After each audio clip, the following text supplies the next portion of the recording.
پہلے سے معافی مانگ لیتا ہوں اگر آپ کو دکھ ہو۔ پہلی بات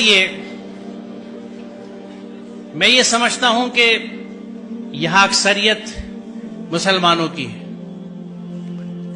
اور جو مسلمان اپنے آپ کو کہتا ہے وہ اللہ کے ہر حکم کو مانتا ہے۔ مسلمان کا مطلب یہ ہے، پورا قرآن ہم پہ فرض ہے۔ سورہ قصص 85 دیکھ لیجئے گا، ان الذی فرض علیک القرآن لا ردک الا بعد، فرض علیک القرآن۔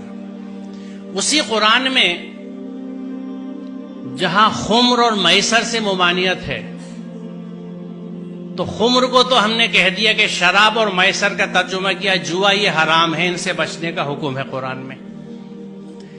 میسر، جس زمانے میں یہ قرآن اترا، مفت پیسہ کمانے کا طریقہ صرف جوا ہوتا تھا، اس لیے اس کا ترجمہ جوا کیا گیا۔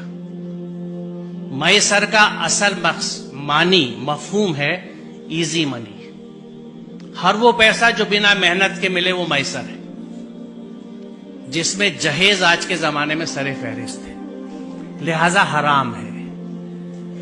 یہاں عربی کے پروفیسرز بھی بیٹھے ہیں، شاید اسلامک اسٹڈیز والے بھی ہوں، نہ ہوں تو آپ مل لیجئے گا، پوچھ لیجئے گا کہ میسر کا مفہوم کیا ہے۔ وہ پیسہ جو بنا محنت کے حاصل ہو، ہر طرح کا، اس میں جوا بھی ہے، سٹا بھی ہے، ریس بھی ہے، اس طرح کی اسٹاک مارکیٹس بھی ہیں جن کو سٹا ہی کہا جاتا ہے، یہ سب حرام ہے۔ ہم اگر مسلمان ہیں، بڑے افسوس کی بات ہے کہ ہم اپنے آپ کو مسلمان بھی کہتے ہیں اور مفت کا پیسہ بھی لینے کے چکر میں لگے رہتے ہیں۔ اس ذہن سے آزاد ہونے کی ضرورت ہے۔ دوسری چیز، الحمدللہ بیٹا بھی پالا ہے اور بیٹی بھی پالی ہے۔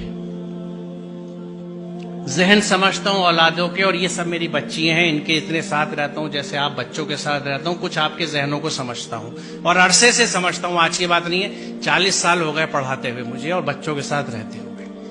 اس تجربے سے میں آپ کو بتا رہا ہوں کہ بچی اپنے ماں باپ سے بہت محبت کرتی ہے۔ آپ اپنے گھر میں دیکھ لیجئے گا، اپنی بہنوں کو، اپنی ماں کو دیکھ لیجئے گا، میں کیسے کتنا بڑا رشتہ ہے ان کا، آج بھی نہیں بھولی، کبھی کبھی اس پہ جھگڑا بھی ہو جاتا ہے۔ بچی ماں باپ سے بہت اٹیچ ہوتی ہیں۔ بچی کبھی اس بات کو نہیں بھولتی کہ اس رشتے کے لیے میرے ماں باپ نے کتنی تکلیف اٹھائی ہے اپنے سمدھانے کی ڈیمانڈز پوری کرنے کے لیے۔ جو بچی اس دکھ کے ساتھ آپ کے گھر میں آ رہی ہے، وہ آپ سے اور آپ کے گھر والوں سے کبھی سچی محبت نہیں کر سکتی۔ لکھ لیجئے ذرا، آپ بہت برا سودا کر رہے ہیں۔ رشتوں کی بنیاد محبت اور عقیدت پہ ہوتی ہے، انسیت پہ ہوتی ہے۔ سر کٹانے کی تمنا اب ہمارے دل میں ہے، ایک جذبہ ہوتا ہے، یہ ہے محبت۔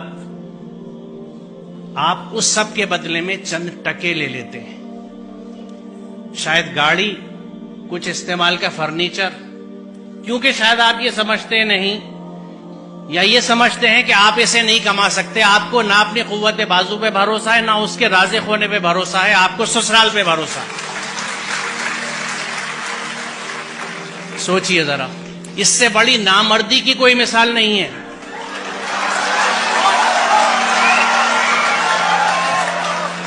اور ہم کلیم کرتے ہیں کہ ہم مرد ہیں، مردانگی پہ لڑتے پھرتے ہیں۔ یہ کیسی مردانگی ہے کہ عورت کے گھر کے پیسے پہ آپ کھانا کھاتے ہیں، اس کا سامان لیتے ہیں۔ مجھے خوشی ہے کہ اتنے ویہمنٹلی آپ نے اس کنسپٹ کو ریسپونڈ کیا ہے، اور مجھے یقین ہے کہ یہاں کے 90% بچے یقیناً اس پہ عمل کریں گے، کیونکہ جو جوش اور جذبہ آپ دکھا رہے ہیں۔ تو آج کی اس یوم آزادی کی صبح پہ یہ طے رہا، یہ پلیج لی ہم نے کہ ہم اس ذہن سے آزاد ہوں گے، ہم اپنی محنت کا کھائیں گے، اپنی محنت سے پیسہ لیں گے، میسر نہیں لیں گے، جہیز نہیں لیں گے۔ بہت شکریہ، خدا حافظ۔